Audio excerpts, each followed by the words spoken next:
اگر آپ کو ایمان اور یقین حاصل ہو تو پھر دعا کریں اللہ اس پر استقامت عطا فرمائے، پھر اس پہ ڈٹ جائے۔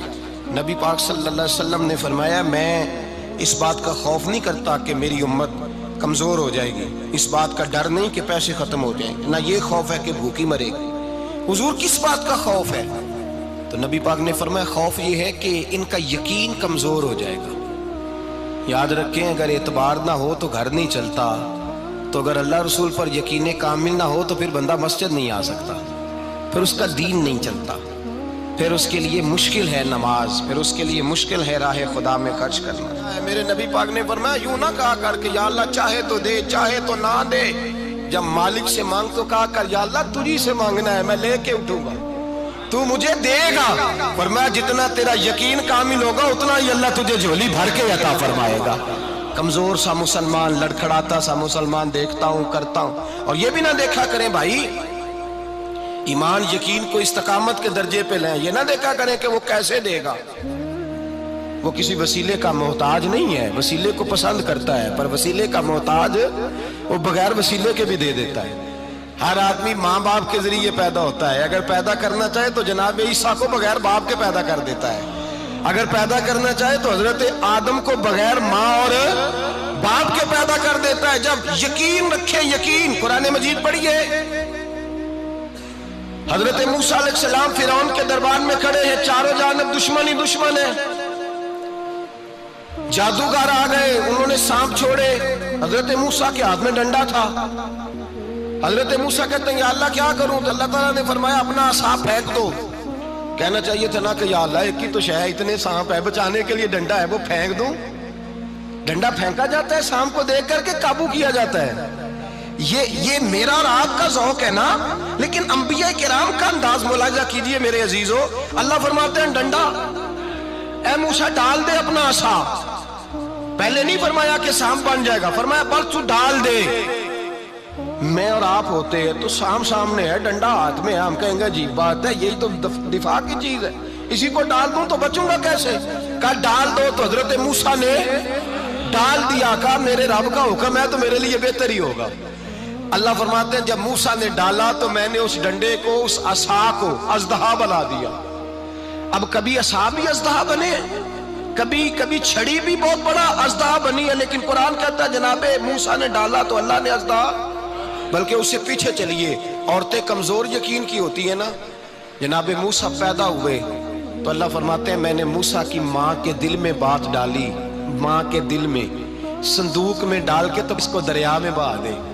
اور بھائی صندوق میں کہہ سکتے ہیں نا آکسیجن کیسے جائے گی، اور دریا میں بچے بچنے کے لیے ڈالے جاتے ہیں کہ ڈوبنے کے لیے ڈالے جاتے ہیں؟ ماں کے دل میں یقین کمزور نہیں تھا ماں کا۔ انبیاء کے ماں باپ موحد ہوتے ہیں، دین کو ماننے والے، ماں کے دل میں اللہ نے بات، اللہ قرآن میں کہتے میں نے وحی کی، میں نے القاء کیا، میں نے بات ڈالی۔ حضرت موسیٰ کی ماں کہتی ہے میں نے ڈال کے نا سمندر میں بیٹا، میں نے سمندر میں بیٹا ڈال کے صندوق میں بند کر کے رب کے حوالے کیا۔ آپ فرماتے ہیں میرے مالک کا بھروسہ کیا تو پھر میرے مالک کا کام دیکھو، کمال دیکھو، میں نے دریا میں ڈالا، اللہ نے فرعون کے گھر میں میرے بیٹے کی پرورش کرا دی۔ یہ یقین کہ حضرت موسیٰ کے پاس قوم آئی، قرآن پڑھیے، کہا جناب پانی چاہیے، وَإِذِ اسْتَسْقَىٰ مُوسَىٰ لِقَوْمِهِ، موسیٰ نے اپنی قوم کے لیے پانی مانگا، ہم نے کہا فَانْفَجَرَتْ مِنْهُ اثْنَتَا عَشَرَةَ عَيْنًا، اپنا ڈنڈا پتھر پہ مارو۔ عقل والا آدمی ہوتا تو اڑ جاتا، کہتا یا اللہ پتھروں سے بھی کبھی پانی نکلا ہے؟ اضرب بعصاک الحجر، مارو پتھر پہ ڈنڈا۔ اللہ کے نبی نے منٹ نہیں لگایا، ٹھا کر کے ڈنڈا لگایا، فَانْفَجَرَتْ مِنْهُ اثْنَتَا عَشَرَةَ عَيْنًا۔ اللہ فرماتے ہیں جناب موسیٰ نے ایک عصا مارا، میں نے 12 چشمے جاری کر دیے۔ تو لے تو اللہ کرتا ہے، اللہ کہتا ہے پڑھ نماز روزی دوں گا، کہتا ہے سوچتا ہوں۔ اللہ فرماتے ہیں آجا مسجد میں تیرا ہو جاؤں گا، کہتا ہے دیکھتا ہوں۔ رب فرماتا ہے تو میرے محبوب کی غلامی کر، میں تجھے محبوب بنا لوں گا۔ تو کہتا ہے تھوڑا بڑا ہو کے داڑھی رکھنی نہیں، ابھی سیاںہ ہو کے میں ذرا سرٹیفکیٹ لے لوں اسرائیل سے کہ کتنے سالوں کے بعد آئیں گے، پھر شروع کروں گا۔ پروگرام بنا رہا ہے، ابھی تو ارادے میں ہے۔ اللہ کے پیغمبر کا ڈنڈا، اور اس سے زیادہ آگے بات ہو گئی، پیچھے فوج لگی ہوئی ہے فرعون کی، مجمع ہے، ہزاروں لاکھوں کا لشکر لے کے، تلواریں نیزے، فرعون پیچھے، آگے دریا آ گیا۔ حضرت موسیٰ علیہ السلام کھڑے ہیں، اب کدھر جائیں؟ اللہ پاک نے فرمایا مارو ڈنڈا۔ کہاں؟ پانی پہ ڈنڈا مارو۔ اب حضرت موسیٰ علیہ السلام پانی پہ ڈنڈا مارے تو پانی ابھرے گا، اس سے زیادہ کیا ہوگا؟ پہلے پتھر پہ ڈنڈا مروایا تو پانی نکلا، اب پانی پہ ڈنڈا مروایا فَإِذْ فَرَقْنَا بِكُمُ الْبَحْرَ فَأَنْجَيْنَاكُمْ وَأَغْرَقْنَا آلَ فِرْعَوْنَ۔ اللہ فرماتے ہیں موسیٰ نے پانی پہ ڈنڈا مارا تو میں نے پانی میں رستے بنا دیے۔ ایک جگہ ڈنڈا مارا تو پانی نکل آیا، دوسری جگہ عصا مارا تو پانی خشک ہو گیا، 12 چشمے بن گئے، 12 رستے بن گئے دریا میں سے۔ حضرت موسیٰ علیہ السلام گزر گئے اور اللہ فرماتے ہیں فرعون بھی آیا تو اسے میں نے غرق کر دیا، اور وہ کھڑا دیکھتا ہی رہ گیا کہ بنا کیا ہے۔ جب یقین کامل نصیب ہوتا ہے، اعتماد کی دولت اللہ دیتا ہے، جب انسان کو یہ انشراح صدر ہو جاتا ہے کہ میری نجات خدا کے حکم میں ہے اور رسول اللہ کے قدموں میں ہے، جب اسے یہ انشراح حاصل ہوتا ہے تو پھر نماز کا لطف آتا ہے۔ غور کیجئے کیا جملہ کہہ دیا میں نے، پھر اسے نماز کا پھر اسے نماز بوجھ نہیں بلکہ نماز نہ پڑھے تو اس پر بوجھ ہوتا ہے، پھر قرآن مجید اس کی روح کا ساتھی ہو جاتا ہے، پھر عبادات، تقوی، پرہیزگاری، پھر وہ ایک سنت کے چھوٹنے پر پریشان رہتا ہے جب یقین کی دولت نصیب ہوتی ہے۔ قرآن مجید فرقان حمید نے کہا ایمان لاؤ تو پھر ایمان پہ ڈٹ جاؤ، مسلمان بنو تو پھر اسلام پر۔ پھر یہ جو کمزوری ہے نا، یہ دیکھتے ہیں، کرتے ہیں، چلتے ہیں، ابھی کل ابھی پرسوں بہانے ہیلے، ابھی میں نماز شروع کرتا ہوں دیکھتا ہوں لا الہ الا اللہ محمد الرسول اللہ صلی اللہ علیہ، جب کسی نے کلمہ پڑھا تو اس پر پورا دین ضروری ہے، پورا۔ اب وہ یہ نہیں کہہ سکتا کہ تھوڑا تھوڑا کر کے آؤں گا۔ یقین کی دولت نعمت ہے۔ اللہ پاک قرآن مجید میں فرماتے ہیں ان الذین قالوا ربنا اللہ ثم استقاموا، جنہوں نے کہا کہ اللہ ہمارا رب ہے اور پھر وہ اس پر ڈٹ گئے، پھر اس پر وہ کہا تو ڈٹ گئے، کھڑے ہو گئے، نہیں اللہ ہی رب ہے، اللہ ہی دینے والا، اللہ ہی مالک، اللہ ہی ہمارا رازق ہے، رب ہی ہمارا سب کچھ۔ جب ڈٹ گئے تو فرمایا تتنزل علیہم الملائکہ، پھر میں ان کی مدد کے لیے آسمان سے فرشتوں کا نزول فرمایا کرتا ہوں۔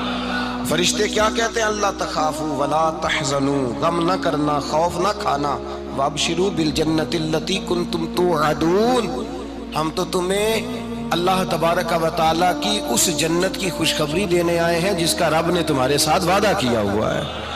پھر فرشتوں کا نزول ہوتا ہے، لیکن شرط کیا ہے کہ ایمان لائے، اور پھر ایمان پر پھر یہ نہ سوچے کہ وہ کس طرح دے گا، وہ کیسے عطا کرے گا، وہ میری مدد کس طرح کرے گا، نظام کیسے چلے گا۔ ڈٹ جائے کہے میرے اللہ کا حکم ہے تو میں نے حلال ہی کھانا ہے، میرے رب کا حکم ہے تو میں نے تھوڑے پہ ہی گزارا کرنا ہے، میرے مالک کا حکم ہے تو میں نے اپنی جیب دیکھنی یا دوسرے کی نہیں دیکھنی، میرے رب کا حکم ہے تو میں نے اس کی اطاعت میں رہنا۔ جب ڈٹ جائے گا اللہ کے احکامات پر، جب ڈٹ جائے گا تو اللہ فرماتا ہے پھر میں تیری مدد کے لیے فرشتوں کا نزول کروں گا۔